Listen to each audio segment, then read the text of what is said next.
Welcome to Behind the Board Click Track Setup. We use click tracks a lot, and it's going to be the first thing you do when you set up a track for an artist. You set the click track, it's a metronome, it'll go to whichever tempo of the song is, and they'll play along with that so we keep everything nice and tight. Let's start off by just listening to the click track. So we want to create it. Go to Track, Create Click Track, and there it is. It was that simple. Let's make it bigger just by pulling this down. Great. And let's mute out our scratch guitar so we can listen to just the click track. Alright, just hit your space bar and play back. Alright, it's a bit loud, but that's what a click track sounds like. Let's make it a little quieter. Alright, next, let's see what a click track actually looks like. Go over to this view indicator over here and bring up inserts A through E and click on Click 2 right here. So this is what the click track plugin looks like. It's a plugin that just makes those noises that go right around with the tempo that the song is at.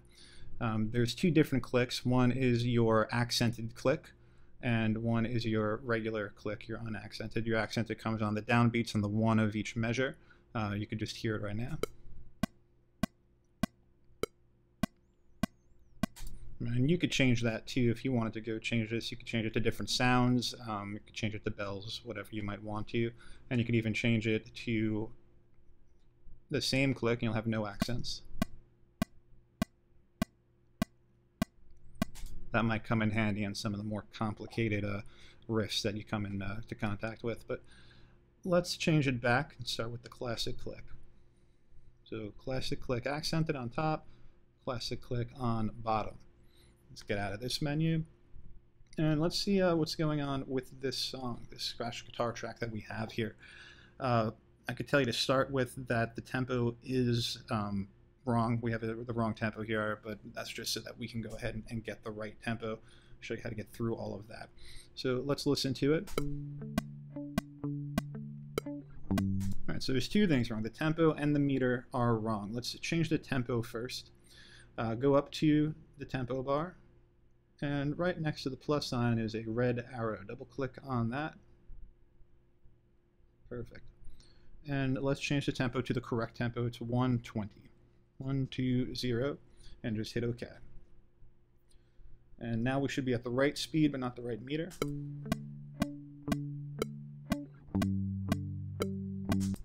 Yeah, we know that this is in 3/4. If you just mute your click, you can count bars of 3. 1, 2, 3, 1, 2, 3 the whole way through. So let's change that by going to meter, going right to the beginning. Press return to bring yourself to the beginning as well, and press the plus sign. Change the meter to 3/4. And now let's play that back.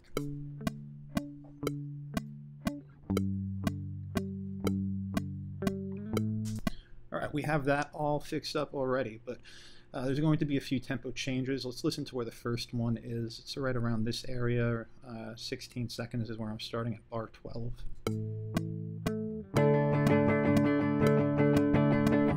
Alright, so we have a problem there. The tempo and the meter changed. So I'm going to show you how to fix that. Go up to your marker area, and if you don't have these markers here, this is where we wrote the tempos down so we could do this smoothly with you. If the markers aren't showing up, just go to this right up here, this down arrow, and click on click on markers. All right, but we do have the markers right here. So this is the first tempo change. We're definitely going faster.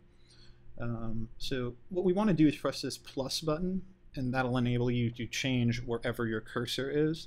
So you want to be in grid mode at this point, obviously, because we're changing right on a grid, and we're in whole note grid mode. So because we're only changing on certain bars, not on eighth notes or quarter notes or anything like that. So we're changing on bar 13 over here. And in order to change, let me show you one window that might come up. Go up to Window and go to Transport. This little fellow over here is the conductor. Without him on, you can't change tempos throughout the song. So if you have any issues, go to this window, make him blue, and you can get started. They also have a few other cool little things up here. I think the one we should go over is the count off. The count off is really helpful when you're playing with something and the tempo does change and the guitar player is having trouble changing the tempo. We could give them a 1 or 2 bar count off with the clicks at the new tempo. Just double click where it says 2 bars. And since we're not recording, just to show you this, just take the count off only during recording, just click that off, and now the count off is going to be on all the time. And we'll just try it out real quick.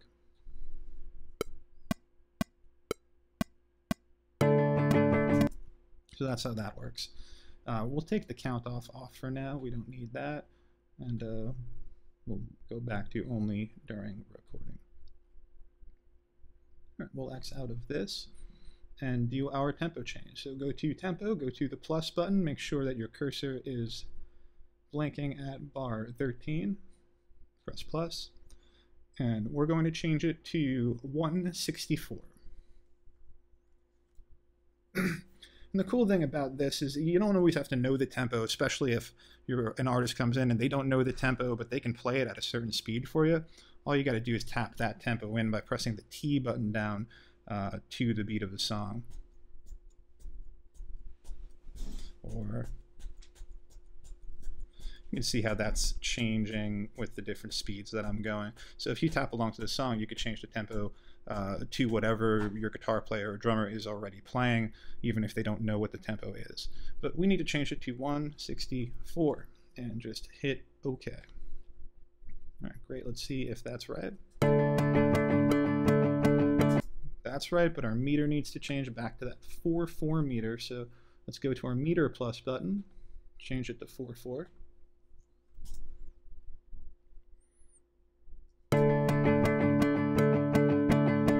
That's all perfect. Now we went from this slower tempo in different meter to this faster tempo in 4/4.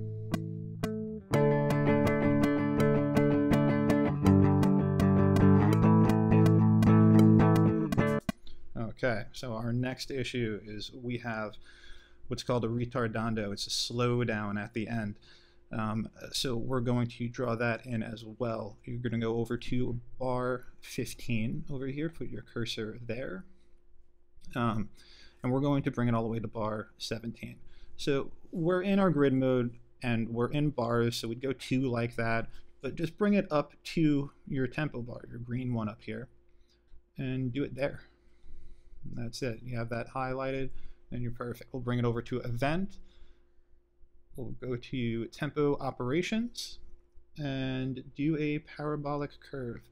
I like the parabolic one because it gives you a lot of options with curvature. You know, you can make it speed up at a slower rate and then ramp up real quick at the end, or do the opposite. Right now we're going to keep it all even. We're going from 164, the tempo that we were at, to 100.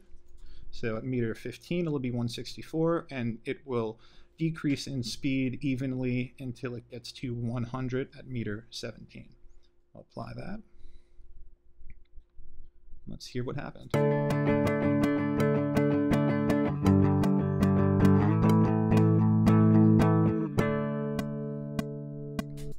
Perfect. So we set up the click track for this entire confusing song, going from different meters, different tempos, different everything, and even the retard at the end. So good. This is the type of thing you want to do a few times. This is the first thing you do with your client, so you want to really look like you know what you're doing at this point. So get this down and try this video a few times. Really understand the T tap, because that's going to come in handy. And I'll see you in the next video.